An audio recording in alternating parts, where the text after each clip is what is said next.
Welcome to the deep dive video update. And I always want to explain this. Every week, I do a number of videos. I do a video every day. I do a weekly video. I do an intermarket analysis video. After this, I'll be doing what I call a what to watch video. This video goes through charts that I really don't think are telling us all that much right now, but we still want to look at them because sometimes we can get some clues as to what's happening. There are also some charts that are just unique to this video that we use more for information. So that's why I call this deep dive. We have to really look down deep into some of these charts just to see if they're telling us something right now. This is being prepared for Tuesday, May 28th.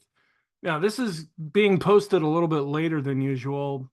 I've been having some internet issues due to geopolitical events going on around where I live, and this is way behind when I usually like to post this video. I wish I could control that. It took me forever just to get the other videos that I do each weekend uploaded. Hopefully things are working a little better now. We'll see how long it takes this one to get uploaded as well. Okay. The first chart that you see here is a chart of the VIX, but the VIX is invisible. When the VIX was originally created, the idea was to use static numbers. When we get to 12 and below, that means there's no fear in the market. When we get to 20 or above, that means there's a lot of fear in the market. But the VIX doesn't like to stay within those nice, neat little ranges. It's more dynamic. So what I do is I put a 50-period moving average over the VIX, then I turn the VIX invisible, and this gives us more of a long-term range. When we're going down, we go up into a higher range. When we're going up, we're in a lower range.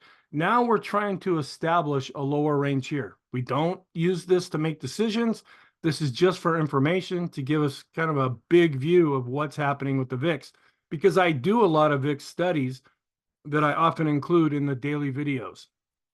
Then this is one of those studies that I did use a little while ago, but I didn't use recently. We want to see how fast is the VIX moving. We use an RSI based on 9 periods. And when this is really going down, that means stocks are going up. When we get a really extreme positive reading, that means we're really going down quickly. And sometimes you can see when we come down here, we might sit there for a little while, both tops and bottoms, but this can help use with, we can see this and then use other charts to kind of say, maybe we're getting near a top. Maybe we're getting near a bottom. Well, we did have an extreme reading, but we haven't had one recently, so I haven't been showing this chart. I also look at the VIX to VVIX ratio. The VVIX is the volatility of the VIX, and I just plot the ratio down below. As a general rule, when this ratio is going down, that's positive for stocks. When it's going up, that's negative. For most of 2024, we have been going up, but as we've been kind of shifting a little bit more positive since we hit the April lows, we've been coming back down. And so this tends to be more positive for stocks. Another VIX study is a correlation between the VIX and the S&P. When we get up above this dashed line, that means the market's getting really nervous. And this may be giving us some clues when the VIX isn't necessarily telling us that. Well, right now we're getting a very low reading, so we're not really using this to get any insight. We're getting plenty from the other VIX charts that we do look at. Another VIX study, that's in the middle area. On the top is the MOVE index, which measures the volatility of bonds. What I pay attention to is along the bottom, the correlation between the top chart and the middle chart.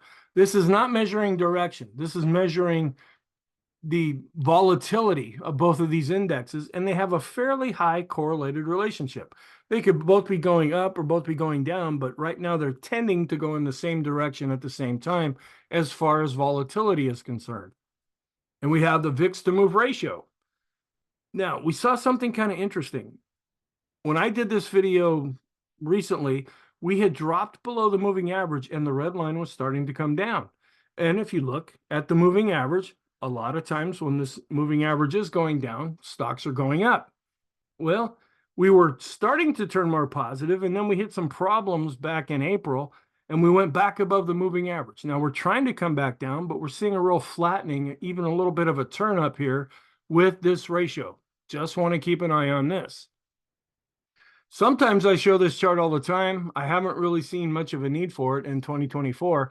This is a ratio between risk on, when folks get into high beta stocks, and risk off. Now, sometimes risk off means they're heading over to bonds. This can also mean they're getting into more conservative stocks, and we measure that by using the equal weight index of the S&P 500. When this is going down, that means that high beta stocks are actually underperforming, and they've been under pressure, but we'll have to see if we come back up. Now, we usually see really big moves here, and we can get more of a trend. It's really been chopping around in 2024, which is why I haven't been showing this chart too much, because it's not really giving us any insight. We keep an eye on where are we in relation to where we closed on Friday versus the previous all-time high. This is just for information. We're up 10.09% from that previous high. Then stockcharts.com has weekly alerts, or excuse me, technical alerts. I have a weekly version of that here. I go through the daily alerts in each daily video. And so I put all of this here. I'm not going to read through all of this, but typically when we're having an update, we see a lot of blue or green, depending on what color you see. When we see an awful lot of red, like we saw an awful lot of red on Thursday, and then even some going into Friday. But then things started to turn a little bit more positive. We read this from the bottom up. The first alerts that were triggered during the week are at the bottom. The last alert that was triggered is at the top. So we can kind of get a color representation of if things are positive or negative. And we also use stockcharts.com. They have this feature on their site where it's a thing called technical scores. They try to remove as much emotion as possible from technical analysis. I know technical analysis was really created to try to remove the emotion, but people tend to bring their preconceived notions to a chart. And you can have a bunch of different people looking at the same chart, and every one of them can come to different conclusions. Stockcharts.com tries to eliminate that by just saying, okay, this is a score of this current chart from 0 to 100. The higher the score, the better looking the chart. Coming in first place, again, are the QQQs, and that's encouraging for the market. This has been the real leadership as we've been coming up out of the lows from October 2022, and then the lows that we also saw in October 2023. Now, we'd like to see this get up into the 90s. It's at 89.1 right now. If this can keep going up, that could be quite positive for the market. In second place is the S&P 500, 81.9. It's holding up better. Now, it's a little slower. It tends to hold up better when we're going down. It tends to slow down and hold back a little bit when we're going up because there are more stocks in the S&P than there are in the NASDAQ 100. So there's more value. There's more of a balance in the S&P 500, but it's coming in with a pretty decent score right now. Then in third place is another index that's held up fairly well. It saw some weakness as we were going down. It's not giving us a great number right now. It's 68.5, but these are the mid caps. For a time, especially since late January, when I would do this video, mid caps would often be in the lead. And so they've been holding up fairly well. But they're dropping down a little bit as some of the large caps are coming back into favor, and we'll just have to see if we carry through with that in the upcoming week. Then we have the small caps, which have been really frustrating in 2024. We saw a really nice January bounce in December, but then we hit 2024, and we've been in a upper lower range ever since then, and we're just having a hard time breaking out. We come in at 58.4. And in last place is the Dow, as represented by the diamonds. It's been under some weakness lately. Even though it's coming off of recent all-time highs, it's not doing as good these days. It comes in at 42.5 and is in last place with the different indexes that I look at. Then we have some short-term charts. This is a short-term rainbow going from 10 periods up to 50 periods using simple moving averages. We're above all the lines, and the lines are going up. Even after we saw some weakness, we're seeing this being repaired. And so the short-term trend is showing some improvement. Then we have a thing called the boom indicator. And I created this decades ago, but I just came up with a name for it a few years ago. I was attending a webinar.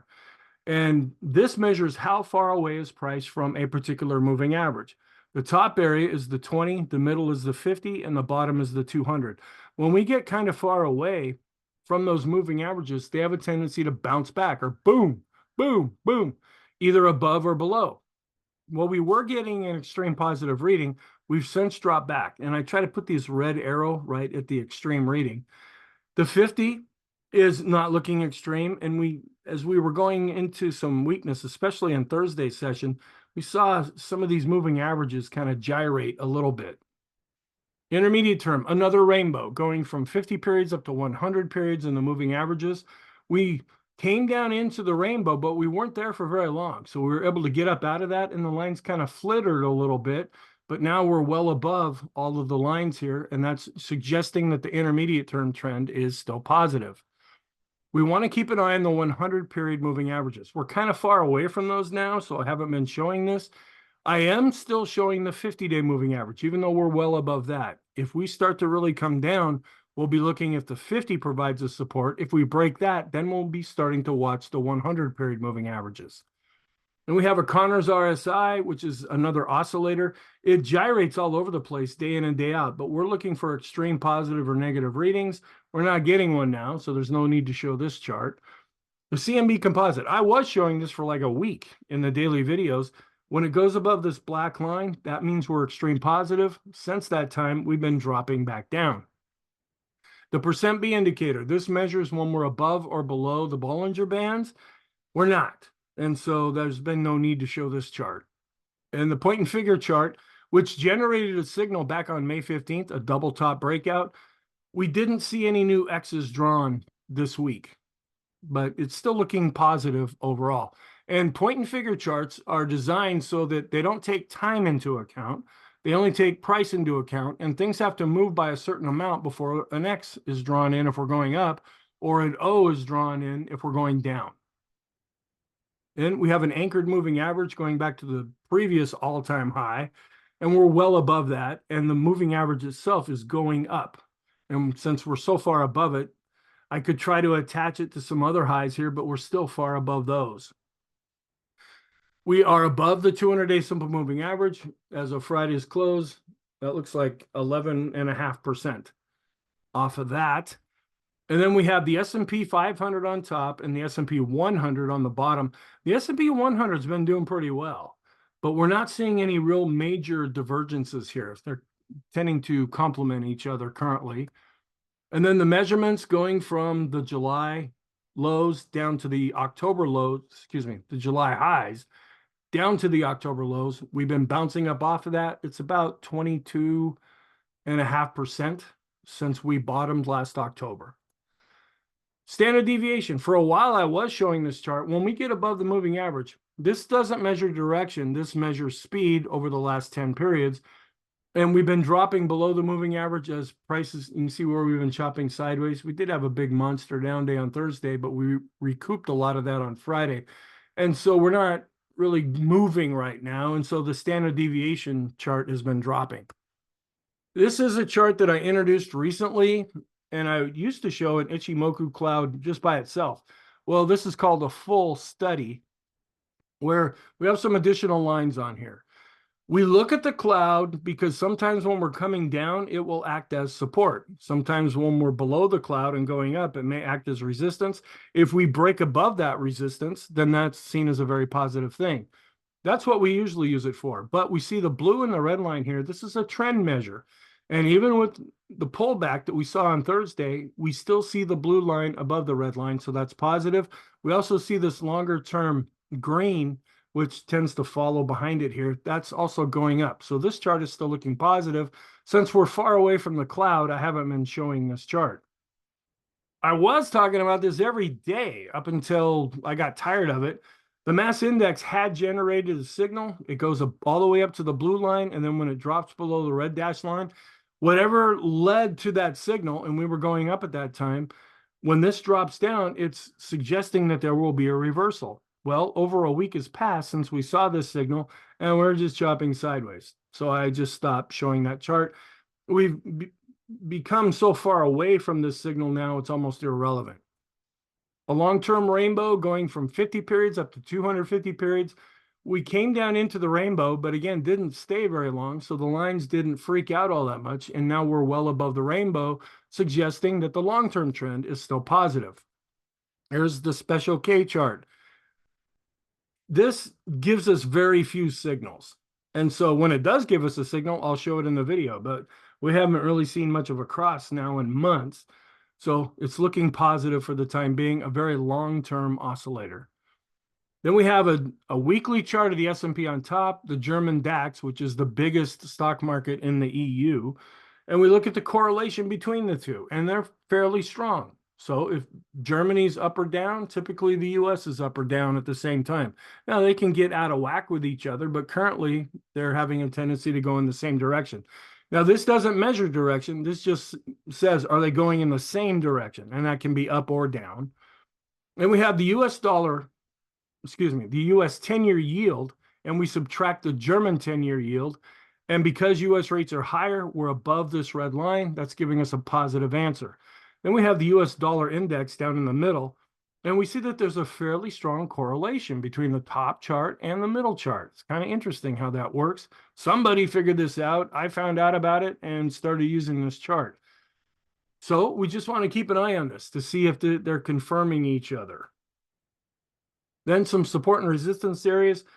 I have some fib lines. Every time we go and set a new all-time high, which is a little bit off here, I readjust this, but since we're not down to any of these retracement levels yet, there's been no need to show this chart.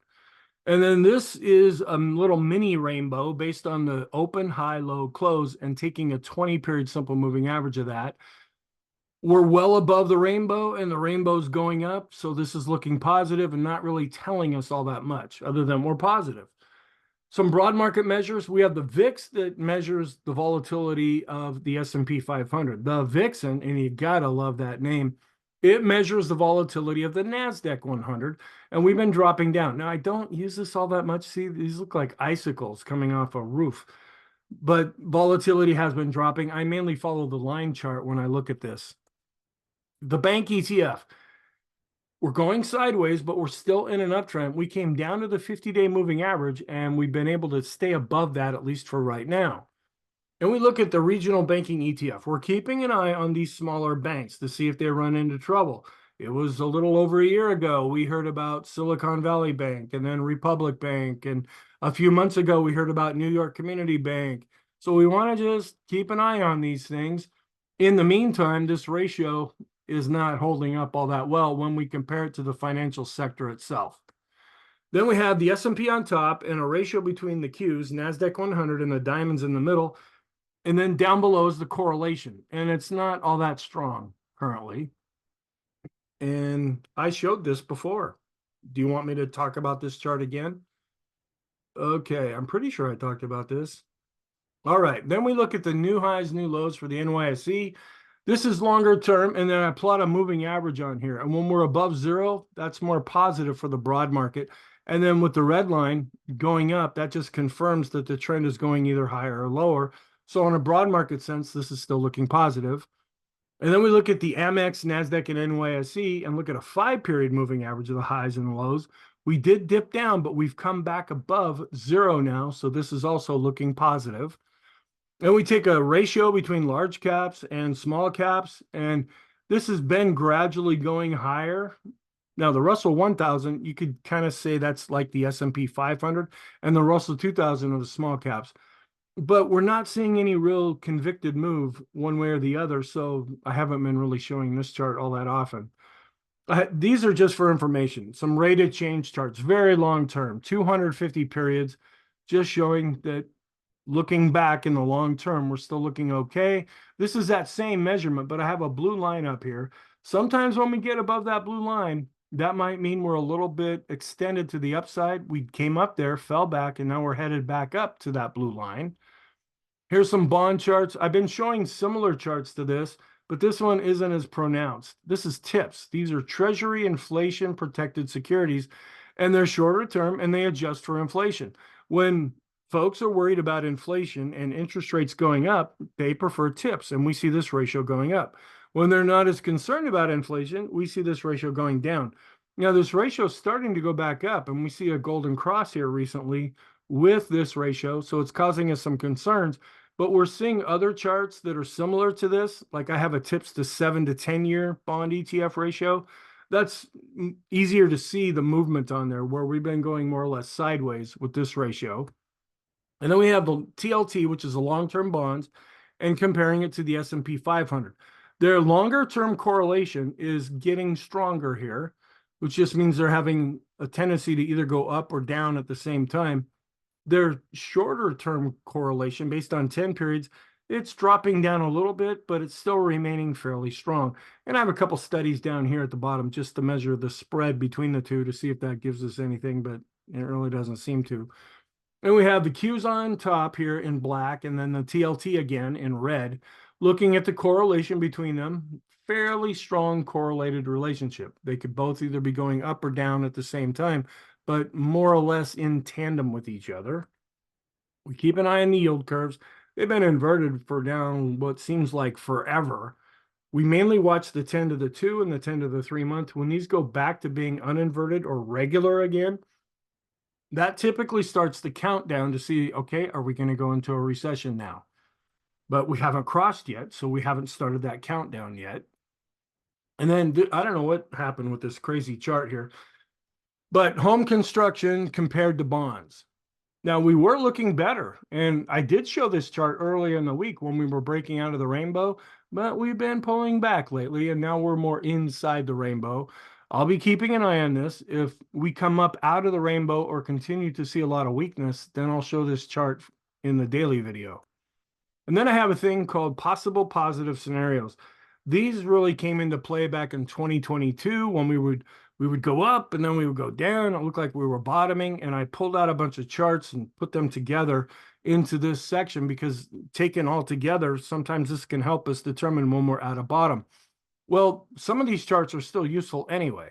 The ones that aren't really useful right now are the ones that I have here. The first one is a 200 period moving average study, and the stocks in the S&P either above or actually just above. And we can use this like an oscillator. We get an extreme positive reading or an extreme negative reading. We're more in the middle and we're above 50, so we're positive, but we're not really getting any additional insight. I have another 200-day simple moving average study that I use a little bit differently that I pretty much show in every daily video. We take that same basic idea and then apply it on a 50-period moving average. We look for extreme positive or negative readings. We're coming down. We actually got dropped down a little bit below 50 after Thursday. We were able to get back above that on Friday. We look at the mid caps and just use this like an oscillator, and then it gives us an idea where they're at right now. And then the small caps, the same idea, and they're seeing a little bit more weakness here. And then we look at the S&P and then the 2-year treasury yield. Sometimes when this really spikes up and then starts to come down, that can often give short to intermediate term support to the S&P. Well, it's not really doing that now, so I haven't been showing this. Thank you. I really hope you found this helpful. Please feel free to check out the other videos that I post after this. At some point, I will be posting a what to watch video. This video that I just got done with looks at things that I'm not really using right now. The what to watch video is where I hone in on what I'm really watching as of right now. So have a great Memorial Day weekend, and I will talk to you in the next video.